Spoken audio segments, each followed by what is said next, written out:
Zafarwal assistant commissioner office Zafarwal की जानिब से तंबाकू नोशी के नुकसानात से मुतालिक आगाही के लिए रैली निकाली गई। हमारे ब्यूरो चीफ नोमान चौधरी की रिपोर्ट के मुताबिक रैली में तमाम सरकारी इदारों के नुमाइंदों ने भरपूर शिरकत की।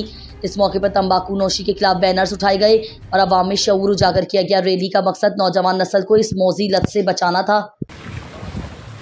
डीपी एजुकेशन और हमारे जो स्टाफ एसी साहब है, असिस्टेंट कमिश्नर का जो मुकम्मल ऑफिस का स्टाफ है, वो यहाँ पर इस रैली में जो है वो शरीक है। ख़ास तौर पर म्यूनसिपल कमेटी के लोग और सियालकोट वेस्ट मैनेजमेंट में के जो मुलाजमीन हैं वो रैली का हिस्सा हैं। तम्बाकू डे के हवाले से 31 मई तम्बाकू डे के हवाले से ये रैली जो है ये निकाली जा रही है। और अभी रैली की जो बात है, रैली जो अपनी रास्तों की तरफ जो है वो जा रही है। और डीपी एजुकेशन इस जो है रैली का हिस्सा है।